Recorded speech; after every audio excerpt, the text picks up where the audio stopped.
Before we begin, a quick and important disclaimer.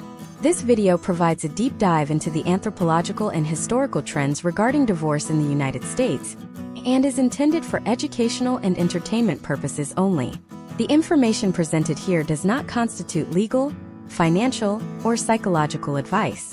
Family law and domestic relations vary significantly by state and individual circumstance. Therefore, you should conduct your own due diligence and consult with a licensed professional in your specific jurisdiction before making any major life decisions. Why is it that in the most prosperous nation in human history, nearly 50% of marriages end in dissolution? And why are men overwhelmingly the ones left wondering what happened to the foundation they spent a decade building? If you look at the data from the American Psychological Association and various census bureaus, you will find a jarring reality. Roughly 70% of divorces in the United States are initiated by women. When you narrow that down to college-educated women, that number climbs toward 90%. You have been told that divorce is a modern failure of communication or a lack of effort, but that is a superficial narrative that ignores 10,000 years of human evolution and 200 years of American legal shifts. We are about to pull back the curtain on the anthropology of the American divorce. We are going to explore how biological imperatives that once kept us alive are now colliding with a legal system designed for a version of the nuclear family that no longer exists. If you do not understand the tribal, economic, and biological underpinnings of why relationships fracture, you are essentially trying to navigate a minefield with a map from the 18th century. By the end of this masterclass, you will understand the hidden structural forces at play, which will allow you to move from a state of emotional reaction to a state of objective, informed strategy. Today, we are solving the problem of the information gap. Most men enter the divorce process or a struggling marriage viewing it through the lens of romanticism or personal failure. We are going to replace that lens with one of cold, hard anthropology and socioeconomic history. We are going to explain why your brain is wired for a pair bond, while the modern economy is wired for serial monogamy. This isn't just about what is happening in your living room. It is about what has been happening to the human species for millennia. To understand the current state of divorce for men in the U.S., we have to go back to the transition from hunter-gatherer societies to agrarian civilizations. In a hunter-gatherer context, the concept of divorce was fluid. Anthropologists like Helen Fisher have noted that many indigenous cultures practice what we might call 4-year cycles. A couple would pair bond long enough to raise a child through the most vulnerable years of infancy, and then if the partnership was no longer mutually beneficial for survival, they would part ways. The survival of the offspring was supported by the larger tribe, not just the nuclear unit. However, once humans settled into agricultural societies, marriage changed from a biological necessity to an economic contract. Land ownership required clear lines of inheritance. You couldn't just part ways when you had 40 acres and a herd of cattle to divide. Marriage became a way to consolidate wealth and ensure that the labor force, the children, remained tied to the land. For thousands of years, the stability of marriage wasn't based on happiness. It was based on the fact that leaving was an economic death sentence for both parties, particularly women who were excluded from land ownership. Fast forward to the United States in the mid-20th century. We saw the rise of the breadwinner homemaker model. This was a historical anomaly fueled by post-World War II economic dominance. For a brief window of about 30 years, a single income could support a family, a home, and a retirement. This created a specific power dynamic where the man provided protection and provision in exchange for domestic stability. But then the 1970s arrived, bringing with it the no-fault divorce revolution. Before 1969, if you wanted a divorce in America, you had to prove fault. You had to prove adultery, cruelty, or abandonment. This created a high barrier to entry for the legal system. When California signed the first no-fault divorce law, it fundamentally shifted the anthropology of the American family. Marriage moved from a permanent covenant protected by the state to an at-will partnership. From an anthropological perspective, this reintroduced the 4-year cycle of our ancestors, but within a legal framework that was punishingly rigid regarding assets and child custody. Let's look at the data regarding hypergamy and assortative mating. In anthropology, hypergamy is the tendency to marry up or into a higher social or economic class. Historically, this was a survival strategy for women to ensure resources for their offspring in a world where they couldn't earn their own. Even though women now make up more than half of the American workforce and are earning more degrees than men, the biological drive for a partner who provides a provisioning surplus hasn't fully evolved out of the psyche. This creates what sociologists call the marriage squeeze. As women climb higher in professional circles, the pool of men they deem eligible, based on traditional anthropological standards, shrinks. Case studies in modern sociology suggest that when a man loses his job or experiences a significant drop in status, the probability of divorce increases significantly. This isn't necessarily because the spouse is shallow, but because the foundational exchange of the marriage, protection/provision for domesticity, has been disrupted. We are living in a biological shell with a modern software update that hasn't finished downloading. The American legal system, however, often operates on the tender years doctrine, or its modern derivatives. This is the historical assumption that mothers are the primary caregivers and fathers are the secondary providers. Even though the anthropology of fatherhood has shown that men are biologically primed for deep parental engagement, the courtrooms often lag decades behind. For a man in the U.S., the risk profile of marriage has changed. Historically, marriage was a man's way of ensuring his lineage and social standing. Today, statistics show that for many men, it represents a significant vulnerability point. To navigate this, you must understand the dual mating strategy. Evolutionary psychology suggests that humans have evolved to seek both long-term stability and short-term genetic variety. In a modern context, the boredom or unhappiness cited in 70% of female-initiated divorces often correlates with the transition of the 7-year itch. This isn't just a movie title. It's a documented period where the initial chemical bond of oxytocin and dopamine begins to fade, and the cost-benefit analysis of the partnership is subconsciously recalculated. In the US, where the self-actualization culture encourages individuals to find their own happiness above all else, the tribal pressure to stay together has evaporated. Consider the divorce industry as a tribal competitor. In the past, if a couple had a conflict, the elders or the community would intervene to mediate because a broken home weakened the tribe. Today, the tribe is a multi-billion-dollar legal and predatory industry that profits from the length and bitterness of the conflict. The anthropology of the adversarial system in U.S. courts actually incentivizes conflict rather than resolution. When you enter a courtroom, you are no longer a father or a husband. You are a petitioner or a respondent, in a system that views your assets as a pie to be sliced. We must also discuss the social contagion aspect of divorce. Anthropology shows us that human behavior is deeply influenced by the peer group. Research from Brown University indicates that if a close friend gets divorced, your own chances of divorcing increase by 75%. This is tribal signaling. When one person breaks the bond and appears to thrive or find freedom, it lowers the perceived risk for everyone else in that social circle. In the US, social media has expanded our tribe from 50 people to 50,000, meaning we are constantly bombarded with alternative mating options and lifestyle comparisons that make a standard, stable marriage seem mundane or settling. By understanding these deep-rooted anthropological triggers, hypergamy, the no-fault shift, the loss of tribal mediation, and social contagion, you can stop asking "why is she doing this?" and start asking what structural forces are at work. This shifts you from a victim of circumstance to a student of human nature. This is the foundation of the masterclass. You cannot fight a battle if you don't understand the terrain, and the terrain of American divorce is built on the ruins of ancient biological imperatives and modern economic shifts. In the next sections, we will break down exactly how to protect your tribal assets and your relationship with your offspring by using this knowledge to your advantage. The concept of tribal assets in 2026 has transitioned from physical cattle and grain to liquid capital for 401k contributions and home equity. To understand how to protect these, we must first look at the anthropology of the marital estate. Historically, a man's assets were his protection against the environment. Today, those assets are often viewed by the legal system as a shared communal pool, regardless of who provided the primary labor to acquire them. Imagine a man named Mark living in Austin, Texas. Mark has spent the last 15 years building a specialized consultancy firm. In his mind, the business is an extension of his identity and his personal labor. However, through the lens of modern U.S. family law, that business is a marital asset.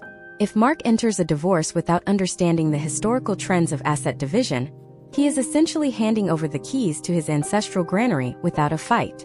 The first step in protecting tribal assets is the realization that the legal system operates on a principle of equitable distribution or community property. This is a radical departure from the majority of human history. For thousands of years, the person who tilled the land owned the yield. Today, the yield is split by the state. To navigate this, men must understand the concept of tracing. Tracing is an anthropological tool used in legal settings to prove the origin of an asset. If you owned a home before the marriage, that is your separate property. But the moment you use marital funds, your paycheck earned during the marriage, to pay the mortgage, you have commingled that asset. You have effectively invited the tribe to take a seat at your table. Case studies from 2025 show that men who fail to keep meticulous records of premarital holdings often lose up to 50% of their separate property, simply because they cannot prove the line of succession for those funds. Now, let us discuss the anthropology of the offspring and the father's role in the 2026 landscape. For centuries, a father was the gateway to the world. He provided the apprenticeship, the social standing, and the physical protection. Modern family courts, however, often rely on a residual historical bias, known as the primary caregiver rule. Even though we have moved away from the 1950s nuclear model, many judicial districts still default to a maternal-centric custody arrangement unless the father can prove his historical and biological necessity. To protect your relationship with your children, you must document your tribal engagement. This is not about being a weekend warrior. It is about proving a pattern of daily investment. Imagine a case study involving a man named David in Ohio. David is a dedicated father, but his work as a software engineer requires long hours. During the divorce proceedings, his lack of presence at parent-teacher conferences and doctor appointments was used to suggest he was a secondary parent. From an anthropological perspective, David was providing the resources for the tribe's survival, but the modern legal system valued direct care hours over resource provision. To counter this, men must adopt a strategy of high-visibility parenting. This involves maintaining a detailed log of every interaction, every meal prepared, and every school event attended. In 2026, the court does not care about your intentions. It cares about your data. Furthermore, we must address the psychological warfare of the cooling-off period. Anthropologically, when a pair bond breaks, the human brain enters a state of fight or flight. This is triggered by the amygdala, which senses a threat to your social status and reproductive future. Many men in the United States make the mistake of acting on this impulse. They send angry texts, they make impulsive social media posts, or they attempt to bargain with a partner who has already emotionally checked out. These actions are viewed by the modern legal tribe as evidence of instability. A case study from a major New York law firm in 2024 revealed that over 60% of unfavorable custody outcomes for men were influenced by digital evidence of emotional outbursts. The strategy here is what anthropologists call the gray rock method. You become as uninteresting and unresponsive as a gray rock. You remove the emotional fuel from the fire. By doing this, you are not being weak. You are practicing ancient emotional regulation that hunters use to stay calm under pressure. You treat every interaction with your spouse as a formal business transaction between two competing tribes. This protects your reputation, which is your most valuable social asset in a modern divorce. Step by step, the protection of your future begins with a forensic audit of your life. You need to identify every potential vulnerability point. This includes your digital footprint, your financial disclosures, and your social associations. In the anthropology of war, the winner is often the one who has the best intelligence. In the anthropology of divorce, the winner is the one who has the most organized evidence. You must gather 3 years of tax returns, bank statements, and investment records. You must secure your personal devices with biometrics that only you can access. You must understand that the privacy you once shared in the marriage is now a liability.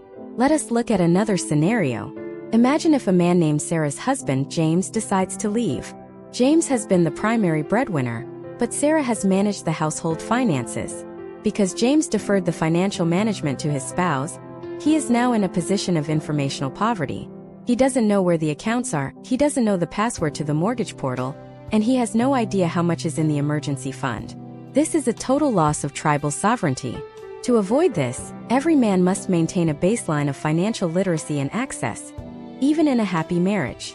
By the time the divorce papers are served, it is often too late to find the hidden leaks in the ship.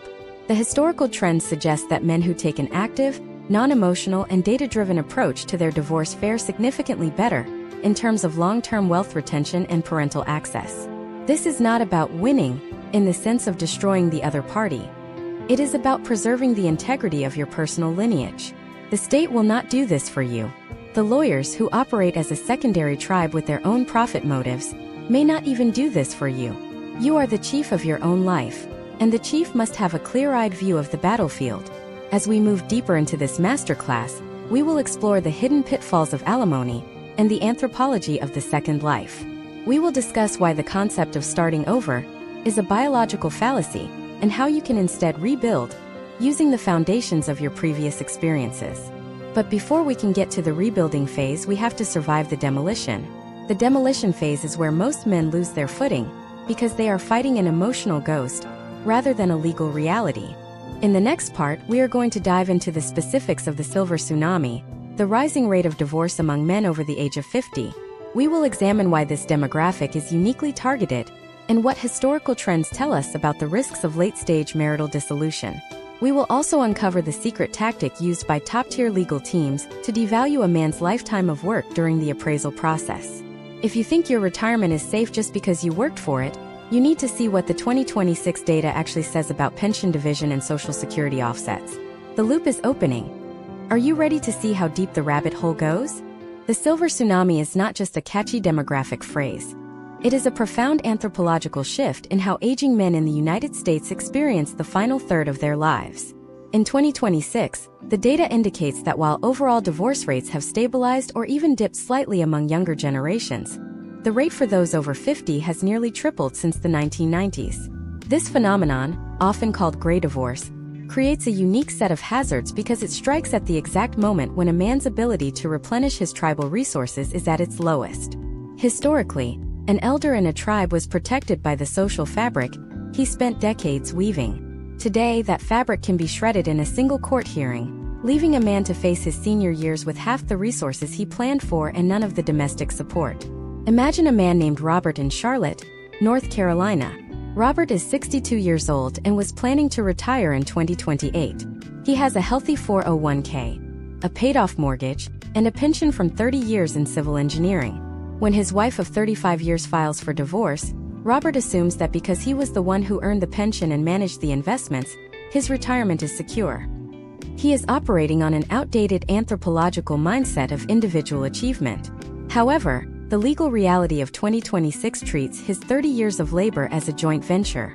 The court applies a Qualified Domestic Relations Order, or QDRO, which acts as a surgical strike on his retirement accounts. Let us break down the historical trends of the QDRO. This legal mechanism allows a non-employee spouse to receive a portion of a retirement plan. For Robert, this means his pension, the very foundation of his post-work survival, is split at the source. He doesn't just lose half the cash, he loses half the monthly security. Furthermore, in many states, the Social Security offsets come into play. If Robert's spouse did not work outside the home, she may be entitled to a portion of his Social Security benefits based on his earnings record, provided the marriage lasted at least 10 years. This is an anthropological redistribution of status that many men fail to anticipate until they see their first adjusted statement. The economic impact here is asymmetrical. Historical trends show that men over 50 often suffer a more significant drop in their standard of living post-divorce than younger men, primarily because they lack the time horizon to recover through compound interest. If you lose $500,000 at age 30, you have 30 years to earn it back. If you lose it at 62, you are essentially looking at a permanent reduction in your tribal standing. Case studies from 2025 highlight that gray divorce for men is often followed by a phenomenon called forced labor extension, where men who had planned to spend their 60s traveling or volunteering are instead forced back into the high-stress workforce just to cover basic living expenses and alimony. Alimony or spousal support, in the context of a long-term marriage, is where the anthropology of the provider becomes a legal liability. In many U.S. jurisdictions, a marriage lasting over 20 years triggers what is colloquially known as permanent alimony, though many states have moved toward rehabilitative or durational support. However, the calculation is often based on the standard of living established during the marriage. If Robert and his wife lived a high-consumption lifestyle, the court may mandate that Robert maintain that level of support for his ex-spouse, even as his own earning capacity naturally declines with age. This creates a status trap, where the man is legally tethered to his peak earning years long after his physical or mental energy has peaked. Step by step, the tactical response to the silver tsunami requires a shift from accumulation to preservation. First, you must conduct a longevity stress test on your remaining assets. If your pension is halved and your 401k is split, Can you survive on the remainder at a 4% withdrawal rate? Many men find the answer is no. Second, you must investigate the lifestyle devaluation strategy. This is not about hiding money, which is a high-risk activity that can lead to severe legal penalties, but about accurately reflecting the actual costs of maintaining two households. In many cases, men overpay because they use household numbers for what is now an individual reality. Consider the anthropology of the second life social structure. When a man like Robert divorces late in life, he often finds that his social circle was primarily maintained by his spouse. The social capital he thought he owned was actually managed on his behalf. Post-divorce, many men experience social isolation, which has documented health outcomes comparable to smoking 15 cigarettes a day. This is a survival threat. To mitigate this, men must proactively rebuild their male tribal networks. Historical data suggests that men who belong to civic organizations, hobby groups, or fitness communities recover much faster than those who attempt to tough it out in isolation. There is also the inheritance illusion. Many men in their 50s and 60s expect to leave a legacy for their children. Gray divorce often consumes the very capital intended for the next generation. The tribal legacy is liquidated to pay for 2 separate rents, 2 separate utility bills, and 2 sets of legal fees. In 2026, the cost of a contested gray divorce can easily exceed $100,000 in legal and expert fees alone. This is wealth that simply vanishes from the family lineage, transferred instead to the professional services tribe. Imagine if Robert had understood the concept of collaborative law, or mediation arbitration, before the litigation started. These are historical trends in dispute resolution that seek to keep the assets within the family, rather than feeding the court system. By choosing a path of lower friction, Robert could have potentially saved 30% of his total net worth. But this requires both parties to step out of the emotional retribution cycle, which is difficult when the amygdala is screaming that your survival is at stake. The Anthropology of Divorce Help for Men must include a section on asset appraisal manipulation. In 2026, the valuation of a man's professional practice or specialized skill set is often inflated by goodwill calculations. This is a tactic where an appraiser claims that your personal reputation has a dollar value that can be split as a marital asset. If you are a doctor, a lawyer, or a specialized consultant, the court might decide that your future ability to earn is an asset that exists today. This is essentially a tax on your future labor. You must be prepared to counter this with your own forensic experts who can argue that personal goodwill is non-transferable and therefore should not be part of the marital pot. We are seeing a rise in lifestyle analysis by forensic accountants who look at every credit card swipe over the last 5 years to find wasteful dissipation. If you spent money on a hobby, a trip with friends, or any activity that didn't benefit the marriage, it can be clawed back from your share of the assets. This is the legal tribe looking for any reason to rebalance the scales. As we conclude this deep dive into the silver tsunami, we have to look at the psychological open loop of the next phase. If the 50-plus demographic is the most economically vulnerable, the 30 to 40 demographic is the most legally volatile. In the next part, we are going to explore the child support algorithm. We will look at how the state has turned the anthropology of fatherhood into a revenue-generating formula, and the shocking historical trends that show where that money actually goes. We will also discuss the parental alienation playbook, how it starts, how to spot it early, and why your reaction to the first missed weekend will define your relationship with your children for the next 2 decades. The pressure is mounting. Are you prepared for the mechanics of the custody machine? The custody machine in the United States is governed by a complex set of mathematical formulas and bureaucratic mandates that often feel alien to the biological reality of fatherhood. To understand the child support algorithm, we must look at its anthropological roots. Historically, the support of children was a communal responsibility within the tribe. If a father was absent, the uncles, grandfathers, and the collective group ensured the child's survival. However, in the modern U.S. legal system, this communal safety net has been replaced by a state-enforced transfer of wealth. This transfer is largely dictated by the income shares model, which is used in the majority of U.S. states as of 2026. Imagine a man named Michael in Phoenix, Arizona. Michael earns $100,000 a year as a logistics manager. His spouse, who has worked part-time, earns $30,000. Under the income shares model, the court looks at the combined income of $130,000 and determines, based on historical economic data, how much a couple with that income would typically spend on their children. If that number is $2,000 a month, and Michael earns roughly 77% of the household income, his base obligation starts at $1,540. But here is where the mechanics become volatile: the parenting time offset. In many jurisdictions, child support is tethered directly to the number of overnights a father has. If Michael has his children for 120 overnights a year, his payment might be significant. However, if he reaches the threshold of 182 overnights, true 50-50 joint physical custody, his payment could drop by hundreds or even thousands of dollars because the law assumes he is providing for the children's needs directly during his time. This creates a perverse anthropological incentive structure. It turns the sacred time spent between a father and his offspring into a financial commodity. Case studies from 2025 show that custody battles often intensify not because of parental fitness, but because of the child support cliff, where a single weekend of time can represent a $10,000 annual shift in post-tax income. This brings us to the anthropology of parental alienation. When the state attaches a dollar value to time, the parent receiving support may subconsciously or consciously view the other parent's time as a threat to their own financial stability. This is where the playbook of exclusion begins. It rarely starts with a dramatic kidnapping. It starts with the soft exclusion. Imagine if Michael's weekend is scheduled to start on Friday at 5 p.m. On Thursday night, he receives a text stating that his daughter has a slight cough and should probably stay put. The next month, it is a birthday party he wasn't invited to. The month after that, it is a soccer practice change he wasn't notified about. From an anthropological perspective, this is the defanging of the patriarch.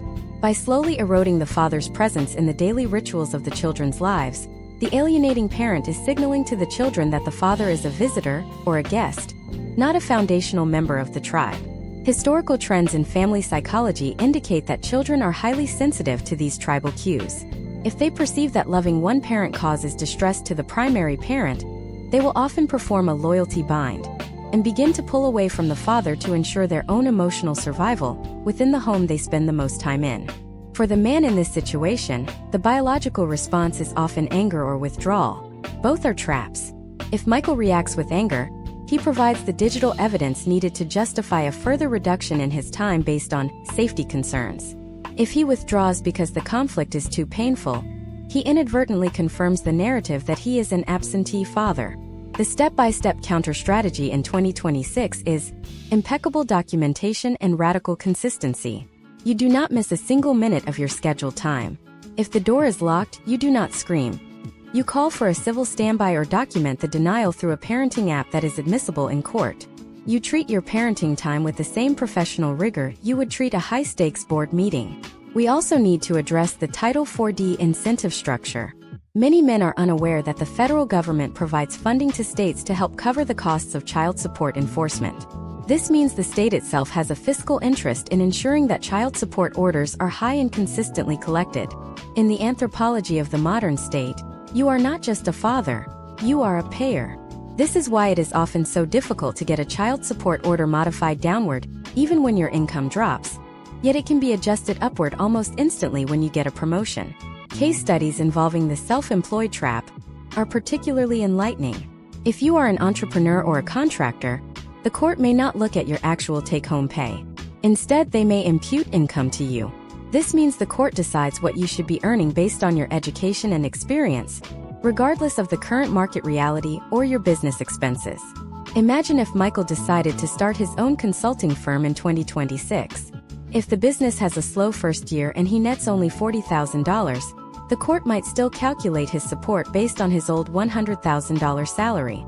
This leads to a debt spiral, where a man can find himself owing more in monthly support and arrears than he actually earns in profit. The anthropology of the custody machine also includes the role of the guardian ad litem, or the custody evaluator. These individuals act as tribal arbiters.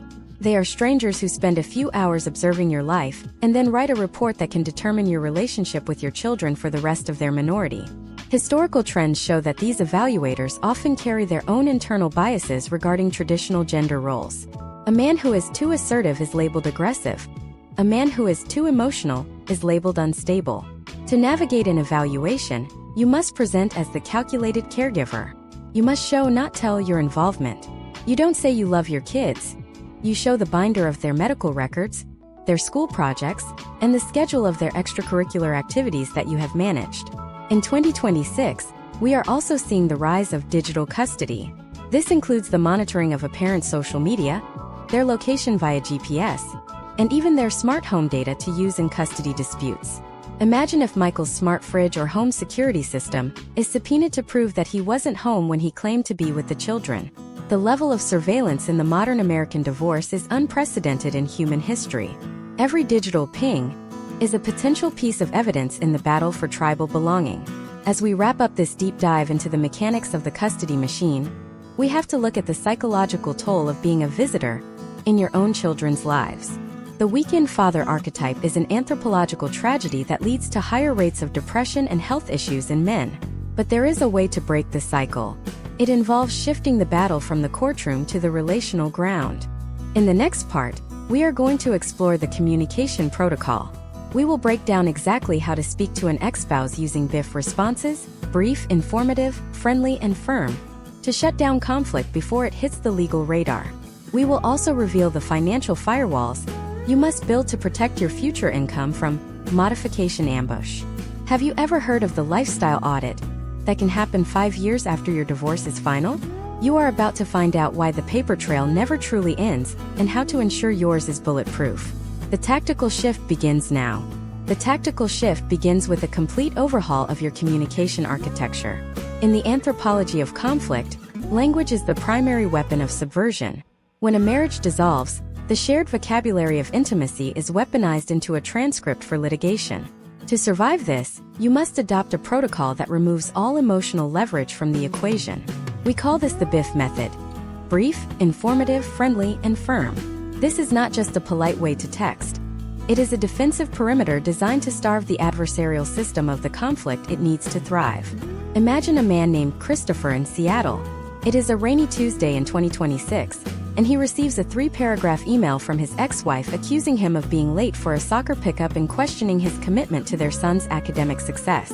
The ancient, tribal part of Christopher's brain, the part wired to defend his honor, wants to write a 4-page rebuttal detailing every time she was late and every school project he stayed up late to finish. If he does that, he has just handed the opposition a fresh supply of ammunition. Instead, Christopher applies the communication protocol. His response is 2 sentences. The school records show our son arrived on time for his 4 p.m. practice. I will continue to ensure he meets all his scheduled commitments. Regards, Christopher. By being brief, he limits the surface area for misinterpretation. By being informative, he focuses on objective reality rather than subjective feelings. By being friendly, or more accurately civil, he maintains the persona of the reasonable parent. By being firm, he ends the conversation without opening a door for further debate. This is how you win the war of attrition. Historical trends in high-conflict custody cases show that the parent who can remain the most boring and consistent in their communication eventually gains the trust of the court, as the other party's attempts to incite drama begin to look like harassment. Beyond communication, we must address the structural defense of your future income through financial firewalls. Many men believe that once the decree is signed, their financial tie to their former life is severed. This is a dangerous misconception. In the United States, most support orders are subject to modification based on a material change in circumstances. Imagine if Christopher, 3 years after his divorce, receives a major promotion or a significant inheritance. Under the laws of many states, his ex-spouse could file for an upward modification of child support or even alimony, arguing that the children should benefit from his increased standard of living. To prevent this modification ambush, you must build a firewall of transparency and specific language in your initial settlement. Step by step, this involves negotiating for what is known as a non-modifiable, or a fixed-duration agreement where permitted by state law. You must also insist on a specific definition of what constitutes a material change. If the threshold for a modification is a 10% change in income, you are constantly living under the threat of a secondary audit. However, if your agreement specifies that only a catastrophic change or a 30% shift triggers a review, you have bought yourself a higher degree of peace. Case studies in 2026 suggest that men who utilize trusts in separate corporate entities for their post-divorce ventures are better protected against the lifestyle audit. If Christopher starts a new business, he should ensure it is structured in a way that separates his personal draw from the company's retained earnings. The court can often only calculate support based on the income actually received by the individual, not the valuation of the entity itself, provided there is a legitimate business reason for retaining those funds. This is not about evasion. It is about proper corporate governance that respects the boundary between your past obligations and your future growth. Now, let us explore the anthropology of the false accusation and the restraining order. In the hyper-litigious environment of the modern U.S., the temporary restraining order, or TRO, has become a tactical tool used to gain immediate exclusive use of the marital home and primary custody of the children without a full hearing. This is a devastating blow to a man's tribal standing. Imagine a scenario where a man is served with a TRO based on a verbal argument that was framed as a threat of violence. In an instant, he is removed from his home, cut off from his children, and his reputation is tarnished in the eyes of the law. The defense against this is preemptive and digital. In 2026, the anthropology of safety is tied to the cloud. Men in high-conflict situations must maintain a continuous digital alibi. This means having location services turned on at all times, keeping a dashcam in the vehicle, and utilizing home security cameras that record to a secure, off-site server. If an accusation is made that Christopher was at the house threatening his spouse at 6 p.m., but his Google Maps timeline and his dashcam footage show him at a grocery store 5 miles away, the accusation collapses. Without this data, it is his word against hers, and historical trends in U.S. family courts often lean toward the side of caution, which usually means the man is removed first and asked questions later. Furthermore, we must discuss the anthropology of the shadow tribe, the friends and family members who inadvertently sabotage your case. When a man goes through a divorce, he often seeks solace in his social circle. He vents, he shares details of the legal strategy, and he complains about the judge. In 2026, there is no such thing as a private conversation. Case studies show that depositions of friends and family members often reveal damaging statements made by the husband in a moment of weakness. To protect your case, you must implement a total information blackout. Your legal strategy should be known only to your attorney, and perhaps one high-level mentor, who is not part of your local social circle. You must treat your divorce like a corporate merger that hasn't been announced to the public yet. The financial trail also extends to the tax man. The anthropology of the IRS in divorce is a maze of potential liabilities. For example, if you are ordered to pay alimony, is it tax deductible? Following the 2018 tax changes for most new divorces, it is not. This means you are paying support with post-tax dollars, while the receiver gets it tax-free. If you don't calculate the true cost of this, you could find yourself in a situation where your effective tax rate, combined with your support obligations, leaves you with less than 30% of your gross income to live on. You must work with a tax professional to ensure that the labeling of payments, whether they are called property settlements, child support, or alimony, is optimized for your survival. As we look toward the next stage of this masterclass, we have to deal with the most difficult transition of all, the loss of the identity. For many men, being a husband and a father was their primary anthropological role. When that is stripped away, they experience a form of social death.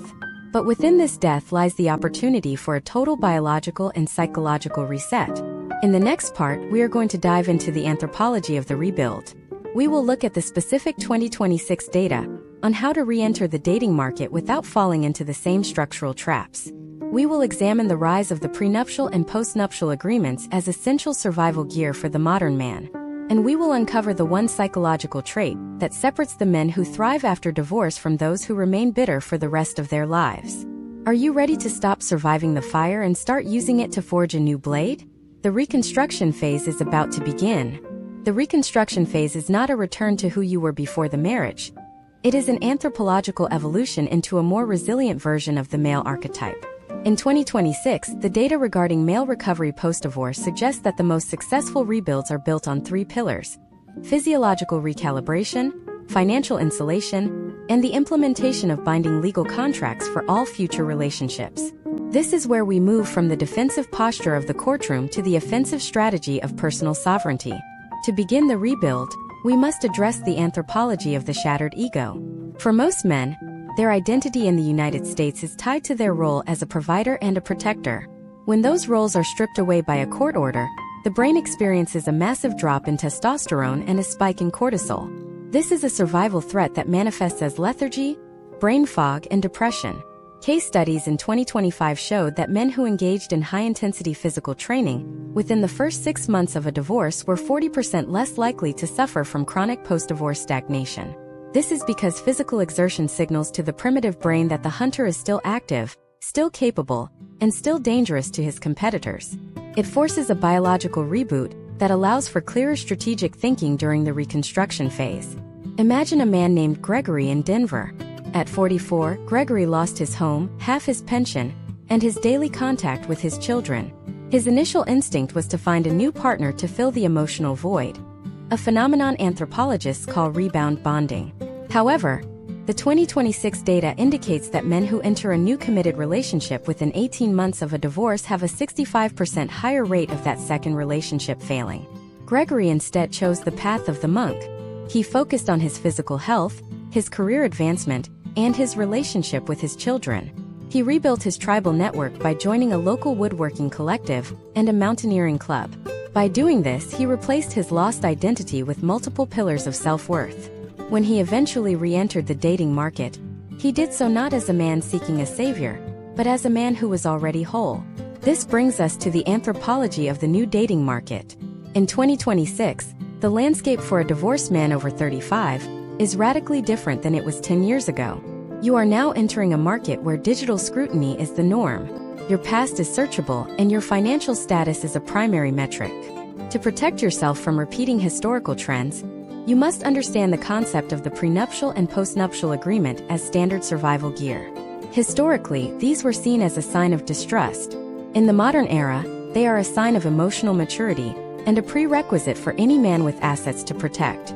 Consider the case study of a tech executive in California named Marcus. After a bruising first divorce, Marcus met a new partner. This time, however, he insisted on a prenuptial agreement that utilized a sunset clause and a strict definition of separate property. A sunset clause is a provision where the agreement expires or is modified after a certain number of years, which can make the document more palatable during negotiations. More importantly, he included a lifestyle clause that addressed behavior and conflict resolution. When the relationship eventually faced challenges, the presence of the agreement removed the financial incentive for a high-conflict divorce. It allowed both parties to focus on the relationship itself, rather than the potential payout of a dissolution. Step by step, if you are a man rebuilding in 2026, you must treat your personal life like a high-stakes venture capital firm. You do not invite a new partner into your cap table without a thorough vetting process and a clear exit strategy. This includes a background check, a discussion about financial goals, and a mutual understanding of the legal frameworks you both operate under. The anthropology of modern romance in the U.S. is increasingly becoming a series of contractual alliances rather than a blind leap of faith.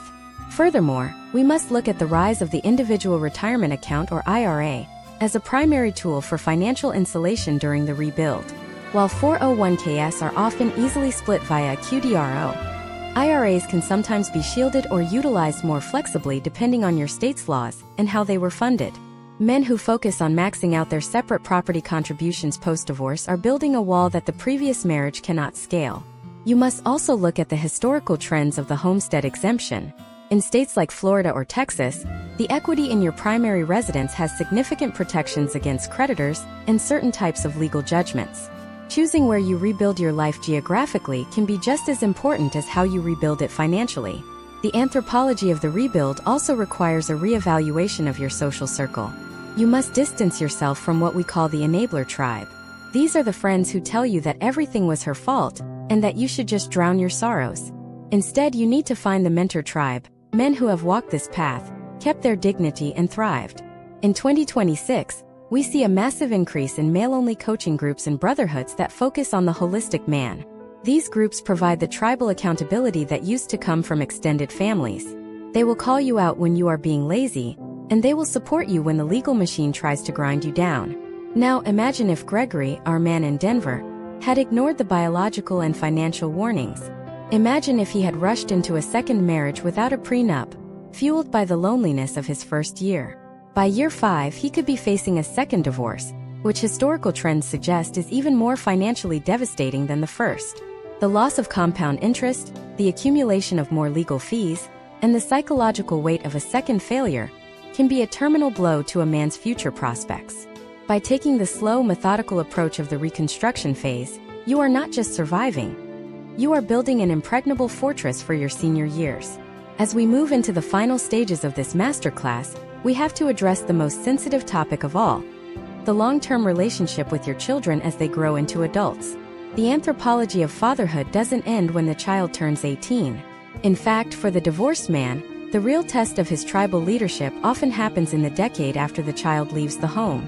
How do you navigate weddings, graduations, and grandchildren when the other side has been telling a specific narrative for 20 years?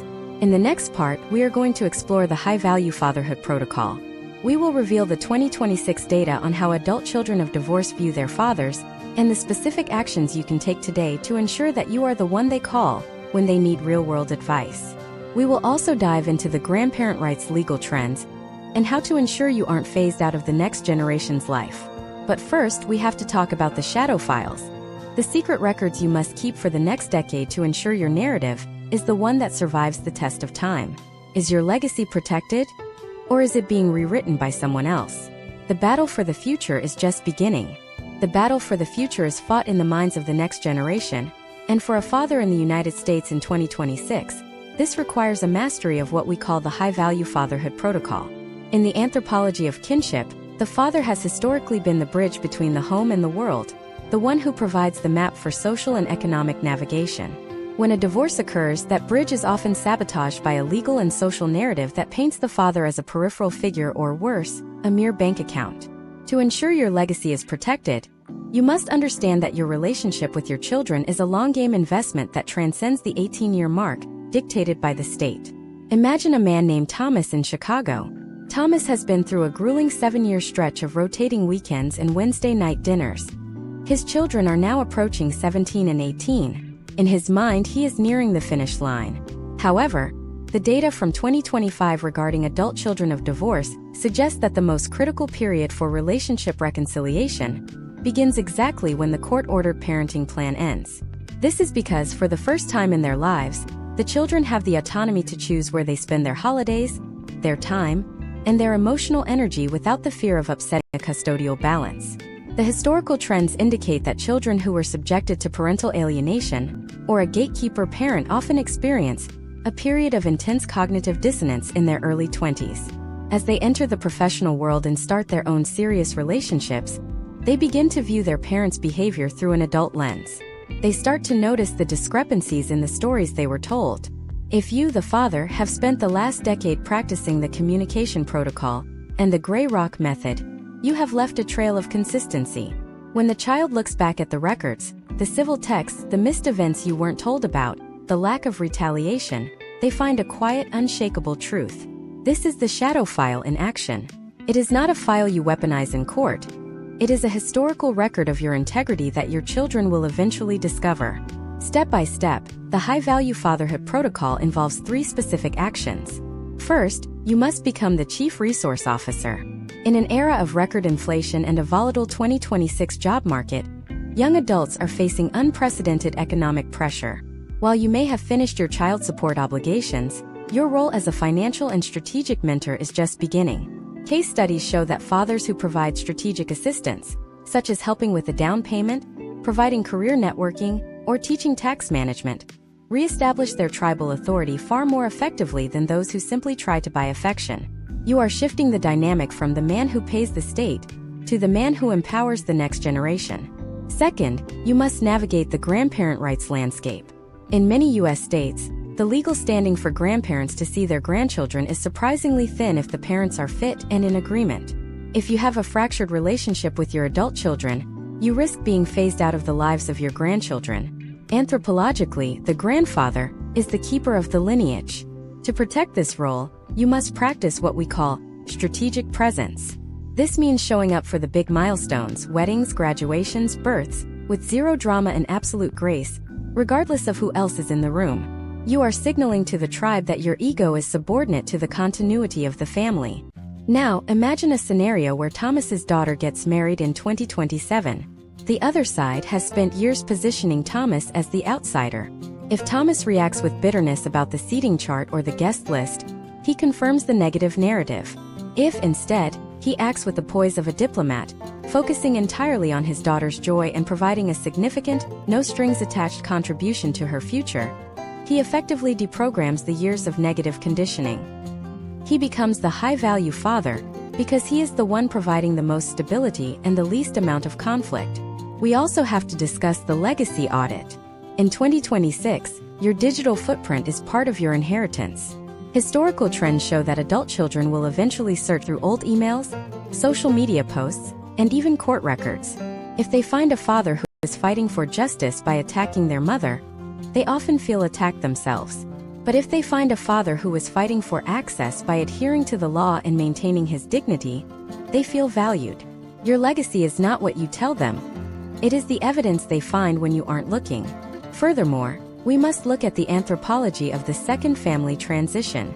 Many men in their 40s and 50s start second families. This creates a complex blended tribe dynamic. The data suggests that the first tribe, the children from the first marriage, often feels a sense of resource displacement when a new child is born. To mitigate this, you must be transparent about your estate planning. In 2026, utilizing living trusts with specific educational carve-outs for the first children can prevent the resentment that often leads to total estrangement. You are showing them that their place in your lineage is secure, regardless of new additions to the family. Case studies in 2026 also point to the adult-child reconciliation phase. This is where many fathers are finally able to sit down with their 25-year-old son or daughter and have the real conversation. The protocol for this conversation is crucial. You do not litigate the past. You do not explain your side of the divorce unless specifically asked, and even then you keep it focused on the structural forces we discussed in Part 1. You apologize for the instability they experienced, and you pivot immediately to the future.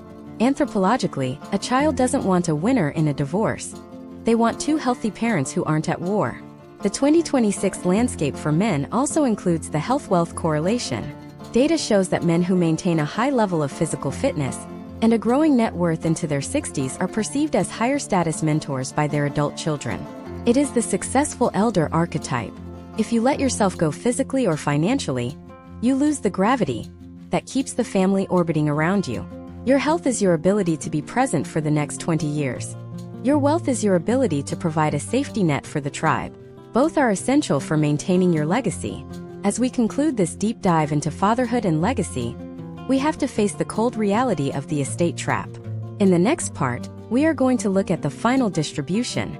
We will uncover the shocking statistics on how much of a man's hard-earned estate is lost to probate predation, and how the divorce industrial complex can sometimes reach into your grave to settle old scores. We will also reveal the trust shield strategy, how to ensure that your assets go to your children and not to your ex-spouse's future partner. The loop is tightening. Are you ready to learn how to lock your tribal assets behind a door that no court can open? The final protection of your life's work starts in the next session. The concept of the final distribution is where the anthropology of the male provider meets the cold, clinical reality of the American probate and estate system. In 2026, we are witnessing a phenomenon known as the Great Wealth Transfer. But for the divorced man, this transfer is often hijacked by historical legal precedents that act as a secondary tax on his life's work. To understand the estate trap, you must realize that even after a divorce is finalized, your ex-spouse may still have residual claims or automatic legal standings that could divert your assets away from your intended heirs. This is the probate version of the ghost in the machine. Imagine a man named William in Miami. William is 68 years old, twice divorced, and has spent 40 years accumulating a respectable portfolio of real estate and brokerage accounts. He assumes that since his divorce decrees were signed years ago, his ex-wives are part of his past. However, William fails to update the beneficiary designations on his life insurance policies, and his old 401k from a company he left in 2015. Under the anthropology of the law, a signed divorce decree does not always automatically override a written beneficiary form. In many U.S. jurisdictions, if William passes away, the contract with the financial institution, the beneficiary form, trumps his current will. The assets he intended for his children could legally be transferred to an ex-spouse he hasn't spoken to in a decade. This leads us to the step-by-step implementation of the trust shield strategy. In the anthropology of wealth preservation, a will is a public invitation for the state to intervene. A trust, however, is a private tribal agreement. By 2026, The use of revocable living trusts has become the baseline defense for men looking to insulate their assets from probate predation. When you place your home, your accounts, and your business interests into a trust, you are effectively removing them from your personal name. If a creditor or a former spouse attempts to reopen a claim based on a change in circumstances, the trust structure provides a layer of legal friction that is often too costly for them to penetrate. Historical trends show that the most successful estate protections utilize what is known as a bloodline trust or an inherited IRA trust. These are specific instruments designed to ensure that when your children receive their inheritance, those assets remain separate property in their own potential future divorces. Think of it as protecting the tribe 2 generations deep. If William leaves $1 million to his son, and that son later gets divorced without a trust-protected inheritance, half of William's life work could end up in the hands of a person William never met. By using a bloodline trust, the assets are technically owned by the trust for the benefit of the child, keeping the capital within the family lineage regardless of marital outcomes. Case studies in 2026 also reveal a rising trend in posthumous litigation over alimony and support arrears. In some states, if a man dies while still owing durational alimony, his estate may be held liable for the remaining balance. The court may order that a portion of his estate be liquidated, or that a life insurance policy be maintained to satisfy this debt. To counter this, men are increasingly utilizing term life insurance with a declining death benefit that matches the remaining alimony obligation. This ensures that the estate is not cannibalized to pay a former spouse, leaving the core assets intact for the children. Now, let's consider the anthropology of the estate audit. Imagine if William had a verbal agreement with his ex-spouse regarding certain assets. In the eyes of the probate court, a verbal agreement is non-existent. Without a specific, written waiver of estate rights in the original divorce settlement, many states grant an ex-spouse a statutory share, or at least the right to contest the will if they can prove they were not properly provided for under previous agreements. This is why the closing of the divorce loop requires a document known as a mutual release of estate claims. If you do not have this signed and filed, your estate is essentially an open book for the legal system to rewrite. The 2026 data also highlights the danger of the identity theft of the dead. When a man passes away, his digital and financial records are vulnerable. If an ex-spouse still has access to old shared accounts or passwords, they can move assets before the executor of the estate has time to secure the perimeter. Step by step, you must perform a digital asset audit. This involves using a password manager to rotate every key, implementing two-factor authentication that is tied solely to your biometric data, and appointing a digital executor who is distinct from your primary estate executor. This ensures that your digital tribal secrets, including your crypto keys and private business communications, are handled by a trusted ally. There is also the phenomenon of the spousal social security trap. If you were married for more than 10 years, your ex-spouse is entitled to collect social security benefits based on your earning record, even if you have remarried. While this doesn't directly reduce the amount you receive, it is an anthropological link that persists into your senior years. In 2026, many men are choosing to delay their retirement filings to maximize their own benefits, but this can inadvertently increase the divorcee benefit for an ex-spouse. Understanding the math of the Social Security Administration is part of your fiduciary duty to yourself. Beyond the numbers, we have to look at the anthropology of the last will and testament as a final act of communication. Many men use their will to settle old scores, or to leave a message of disappointment. Historical trends show that this almost always leads to a will contest, which can tie up the estate in court for years and deplete the funds meant for the heirs. The high-value strategy is to keep the legal documents clinical and use a separate, non-binding letter of instruction for the personal messages. This prevents your emotional narrative from providing the legal grounds for a challenge based on undue influence or lack of capacity. Imagine the scenario if William's estate was contested. The legal fees for a probate battle in 2026 can range from $40,000 to over $200,000, depending on the complexity. This money is taken directly off the top of the inheritance. By the time the professionals are done, the tribe is left with the scraps. The goal of the trust shield is to make your estate so boring and so legally sound that no lawyer will take a case to challenge it on a contingency basis. You are making yourself an unprofitable target. As we move into the penultimate part of this masterclass, we are going to look at the anthropology of the comeback. We have covered the defense, the survival, and the protection. Now, we are going to talk about the psychological and social mechanics of rebuilding your status to a level that far exceeds your pre-divorce standing. We will explore the 2026 trend of the optimization lifestyle, how men are using biohacking, niche networking, and geographical arbitrage to create a version 2.0 that the original marriage would not have been able to contain. We will also uncover the secret of the 10-year horizon, why your greatest decade is likely still ahead of you if you can master the one thing most men lose during a divorce. Are you ready to see the blueprint for the ultimate reclamation of your power? The final ascent begins now. The final ascent begins with the psychological and structural reclamation of what anthropologists call the dominance hierarchy. For a man in the United States in 2026, a divorce often feels like a permanent demotion in the social and tribal order. However, historical trends in male sociology suggest that the post-divorce period is actually the most fertile ground for a total status reboot. This is known as the anthropology of the comeback. To execute this, you must master the one thing most men lose during the litigation process: their sense of long-term agency. Imagine a man named Steven in Denver. After his divorce in 2024, Steven felt like his life was a series of reactions to court orders, alimony payments, and scheduling conflicts. He was living in a survival loop.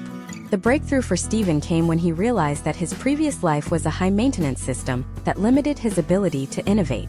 By 2026, Steven has utilized the 10-year horizon strategy. This strategy involves shifting your focus away from the immediate losses, the house, the shared social circle, the liquid cash, and toward the compounding value of a streamlined life. The first step in the 10-year horizon is geographical arbitrage. In the anthropology of human migration, tribes have always moved to where the resources are most abundant and the environment is most favorable. For a divorced man with a remote-capable job or a portable skill set, staying in a high-cost, high-conflict jurisdiction is often a strategic error. Case studies show that men who move even 50 miles away to a jurisdiction with more favorable tax laws or lower cost of living can effectively increase their net disposable income by 20 to 30% without a raise. This hidden raise is then channeled directly into the optimization of their health and their new tribal assets. Steven moved from a high-tax urban center to a growing tech hub in a more affordable state. This move allowed him to reset his social status. In his old city, he was Steven the divorced guy. In his new city, he is Steven the successful consultant. This is the power of the clean slate. Anthropologically, humans judge status based on current trajectory rather than past history. By changing his environment, Steven removed the social friction of his past failure and replaced it with a narrative of expansion. Next, we address the optimization lifestyle. In 2026, the rise of biohacking and precision medicine has given men in their 40s and 50s a physiological second wind. Historical trends in longevity science indicate that men who focus on their hormonal health and metabolic flexibility post-divorce can often outperform men 10 years their junior, who are bogged down by the stresses of a traditional, high-friction domestic life. Steven began a protocol of resistance training, intermittent fasting, and regular blood work monitoring. The result was not just aesthetic, it was cognitive. A man with high testosterone and low systemic inflammation makes better financial decisions and handles the remaining legal stressors with the detachment of a seasoned general.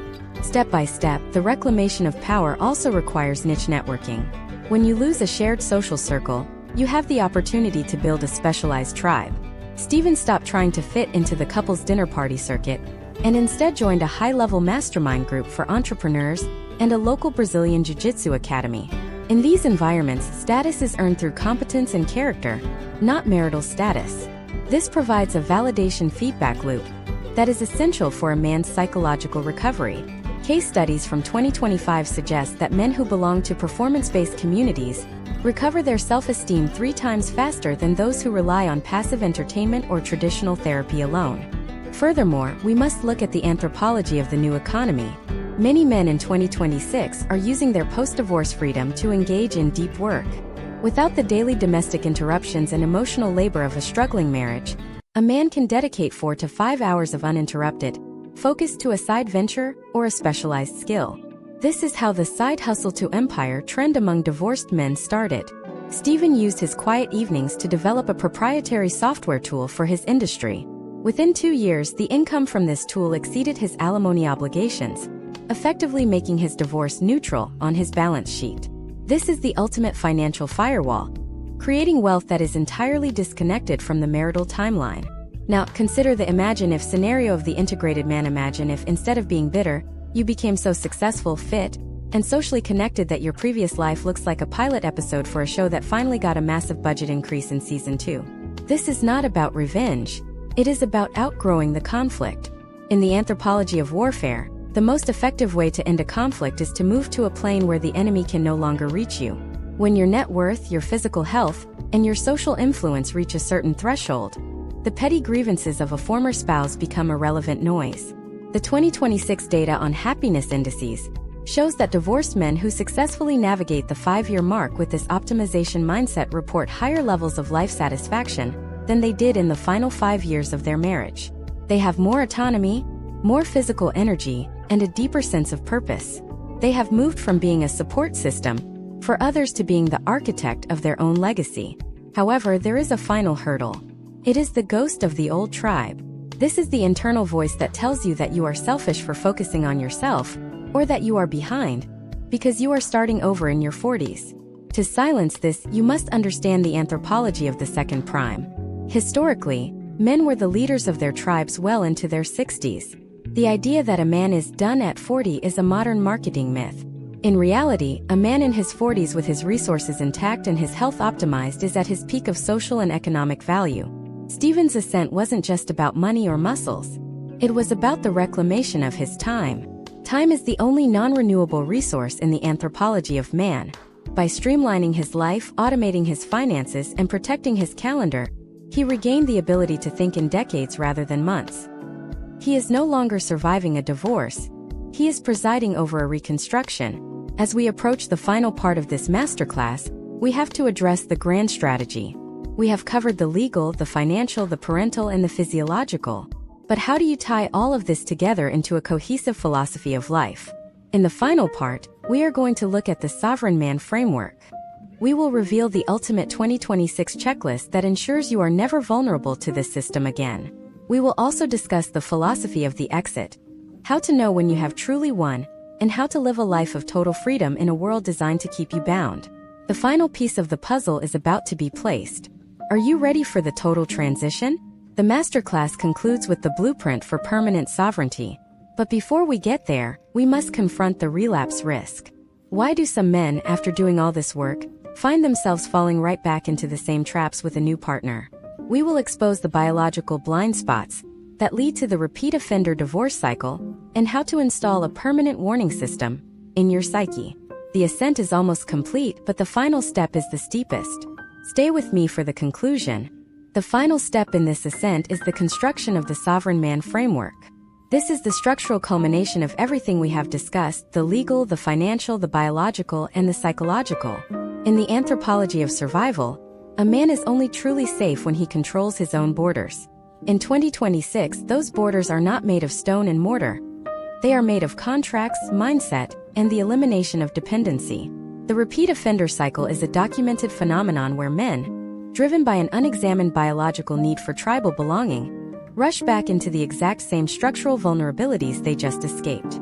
To break this cycle, you must install a permanent warning system in your psyche that recognizes the difference between emotional intimacy and legal liability. Imagine a man named Jason in Austin, Texas. Jason successfully navigated a grueling divorce in 2024, rebuilt his finances, and regained his health. By 2026, he meets someone new. The oxytocin is high, the companionship is refreshing, and the primitive part of his brain, the part that craves the pair bond for survival, begins to whisper that this time is different.